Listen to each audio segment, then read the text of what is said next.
Hello everyone. The UK is on fire.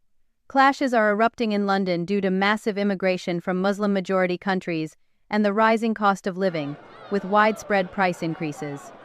Meanwhile, Prime Minister Starmer, like Macron, spends more time in Kyiv than governing his own country. This massive immigration is rarely mentioned by major Western media, but it is an adverse effect of NATO's large-scale bombings in Libya, Iraq, Syria, the instability in African countries, and the ongoing war between Israel and Gaza.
They're quiet. They just go about their business. My message is to them, if this continues, that violence is going to come to you. You will have no choice. You're in a fundamental situation here where whether you choose violence or not, violence is coming to you. You either fight back or you die. You either fight back or you die. And that's the truth. None of this could have happened without you giving the British public access to the truth and giving us free speech and fighting for our free speech. So on behalf of Great Britain and the British public, we're incredibly grateful, Elon. You're most welcome.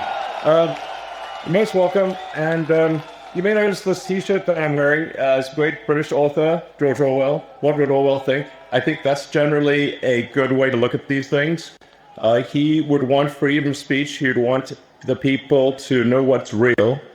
He'd want the people to fight against government oppression and fight for the truth and fight for the future of Britain. Elon, we are incredibly grateful for your time. We know what a busy man you are. Why is it important for you to be here today speaking at this Unite the Kingdom event? Well, I'm of primarily British heritage, British ancestry. I want Britain to be greater than it ever has been. I want Britain to remain Britain. I think there's something beautiful about being British. And what I see happening is a destruction of Britain. Initially a slow erosion, but a rapidly increasing erosion of Britain with massive uncontrolled migration, a failure by the government to protect innocent people, including children who are getting gang raped. It's unreal. The government has failed in its duty to protect its citizens, which is a fundamental duty of government. This has got to stop. There needs to be massive government reform in Britain. And the people need to be in charge, not some bureaucracy that doesn't care. Elon, I believe that's where we've started today. Powered by the people, sending a message worldwide. Elon, you spend an incredible lot of money on X. Why is free speech so important to you? Well, I believe you can't get to the truth of things without freedom of speech, without active debate. There's so many on the left that want to just crush debate and put people in prison just for talking, as you were, just for speaking their mind. The essence of democracy is it should be a government for the people, by the people. And in fact, this is a government against the people and not for the people. This is why everyone is gathered here today, is something's got to be done. This is unacceptable. The government needs to be responsible to the people of Britain. It needs to protect Britain. It needs to protect the weak, those who cannot protect themselves, especially the children. And when I read about some of the horrific stories and how the government did nothing and tried to hide it, they try to hide these horrific crimes. And then you see how much violence there's on the left, with our friend Charlie Kirk getting murdered in cold blood this week, and people on the left celebrating it openly. The left is the party of murder and celebrating murder. I mean, let that sink in for a minute. That's who we're dealing with here. That is who we're dealing with. Elon, to so many of the British public who are scared to exercise their free speech, they're worried about being imprisoned, they're worried about being attacked, even to share their speech on your platform of X. What message would you give to them? The message is really, my message is to the reasonable center, the common sense. So my appeal is to British common sense, which is to look carefully around you and say, if this continues, what world will you be living in? This is a message to the reasonable center, the people who ordinarily wouldn't get involved in politics, who just want to live their lives. They're quiet. They just go about their business. My message is to them: if this continues, that violence is going to come to you. You will have no choice. You're in a fundamental situation here where whether you choose violence or not, violence is coming to you. You either fight back or you die. You either fight back or you die. And that's the truth.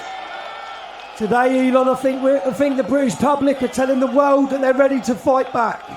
Good. Yes. Come on, Great Britain. Come on. We've inspired the nation. Elon, you've spoken a lot about woke culture, the woke mind virus, and how it damages innovation and freedom of thought. We know that DEI often sees people getting jobs when they definitely don't deserve them. Do you think this culture is holding back progress in the West? And what do you think needs to happen to reverse it? Yeah, I'm appealing to sort of common sense and fairness.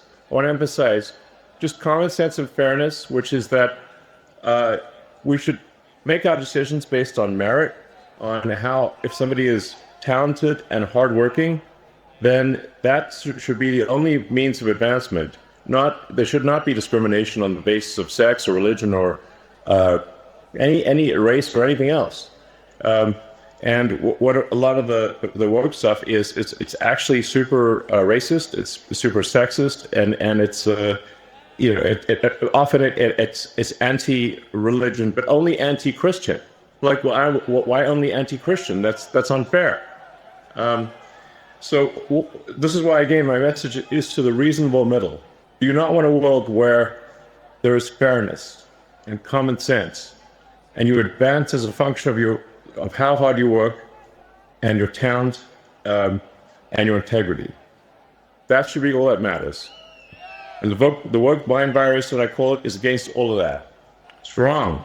We hear so much about censorship being pushed by governments and global corporations and organisations. A lot of people don't understand why we're allowing mass, uncontrolled immigration into all Western nations. Do you believe that there are powerful forces outside of elected officials, someone controlling governments, that are trying to control the flow of information? And how do we resist that pressure? I think when you look at the behavior of organizations or people, you have to say, what is the incentive for these organizations?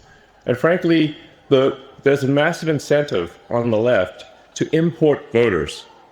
So if they can't convince their nation to vote for them, they're going to import people from other nations to vote for them. This is a massive factor. And frankly, it's a strategy that will succeed if it is not stopped. And thus far, it is succeeding. And you see strong movements to allow people who are not from Britain to vote in Britain, to allow people who are not from France or elsewhere to vote in those countries. And thus depriving the citizens of their democratic power. It's really a voter importation thing. And if they're allowed to succeed, if this is allowed to continue, they will succeed in importing voters, swaying the elections, and taking your vote away from you. That is 100% what is happening. Do you know what's great? The BBC and the mass media cannot control this, can they? I love it. I mean, the BBC is complicit in the destruction of Britain.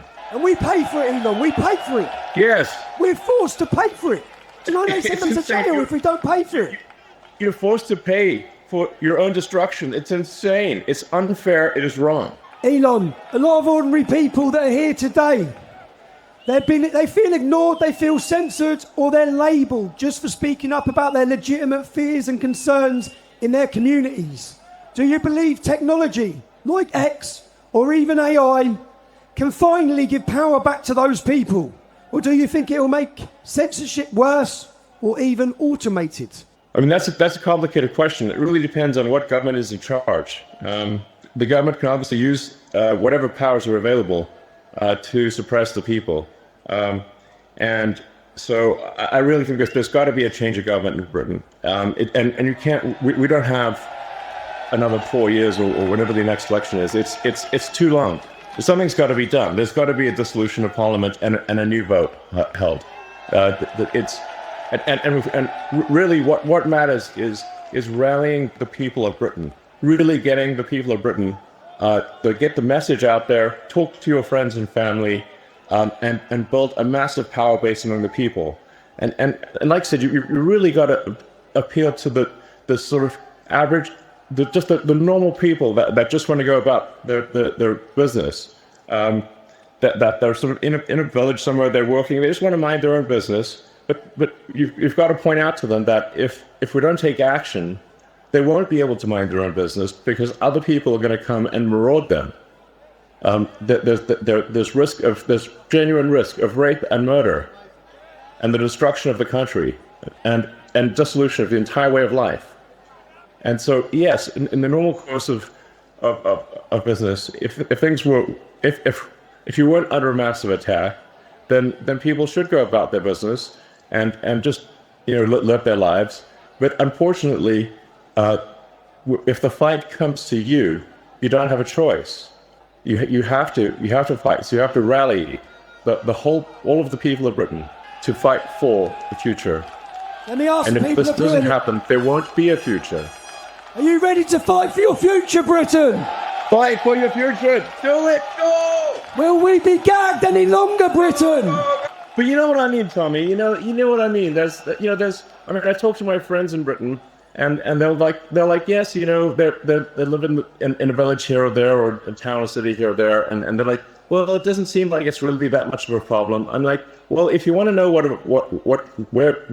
going to happen to your town and village, just visit London, and you'll see that it's filled with crime. It often doesn't feel like Britain at all, and it's only a matter of time before that is what happens to your town or village. It starts in London, but it will spread to every town and village in the country, and no one will have any peace. We're running out of time, people. We're running out of time. Elon, you built rockets, you built cars, you built satellites, you built AI. Things most of us couldn't dream of. It's fair to say you're a visionary. When you look at leaders in Europe and the UK today, do you think they share the same talent for future vision, or do you feel like they'll be left behind and out of touch? Well, I think we've got to have a freer country, a freer. Europe in general has to be freer. It's stifled by bureaucracy. I think it's good that Britain left the EU because there's just too much bureaucracy in the EU. But frankly, instead of really going down a path of personal freedom and deregulation and getting rid of these stifling regulations, unfortunately, the British government has pretty much stayed on par with the EU, if not in some ways made the stifling regulation worse. If you have excess government regulation and oppression, you stifle the freedom of people to try new and great ideas. And Britain used to be a country that did amazing things, some of the boldest things on the entire planet. And that is possible in the future. But it can't be done if you've got this massive oppressive bureaucracy and a government that doesn't care about its people. And that has to change. There has to be profound change. And there's not much time left. Elon, you've said before that civilization is fragile. We agree. Yes. It's precious. When you look at the West right now, every country in the West, with its wars, its divisions, its censorship, and its declining trust in institutions, none of us trust them at all. None of the public trust them. For good reason. Are you optimistic or pessimistic about where we are heading? I think if the people of Britain take charge and actually ensure that there's a government that represents their interests and not a government that represents foreign interests, then I think Britain has a great future. And I think we can be optimistic. I think there's amazing things that are possible. If the technology that is coming is used in the right way, we can have an incredibly exciting future, one which is, sort of Star Trek made real. It's sort of like the exciting utopian sci-fi where we have spaceships and we've got robots and we've got incredible technologies that are really exciting. But we need to preserve civilization long enough for that to happen, and we need to go onward and upward, and we need to fight for such a future. Such a future is not inevitable. We have to fight for such a future. I think that many British people had lost hope, but after today's scene, have you got hope again, Britain? Britain is awake. Thanks to you, Elon. Thanks to your input. Can we just ask? Well, thanks to you, Tommy. Thank you, brother. Can we ask, what do you see as the future of the UK and Europe? In your vision, where are we heading? What's the future like for us? I think there needs to be a future where when people take charge, where there's deregulation, a massive reduction in bureaucracy, and generally a new hope, where people look forward, wake up in the morning, and look forward to the future. They're excited about what's going to happen next. But we must have revolutionary government change for that to occur. And this is not ordinary course of business sort of stuff. This really requires everyone to sort of marshal the people, so to take charge, reform the government, and make sure that you actually have a government that is for the people, by the people.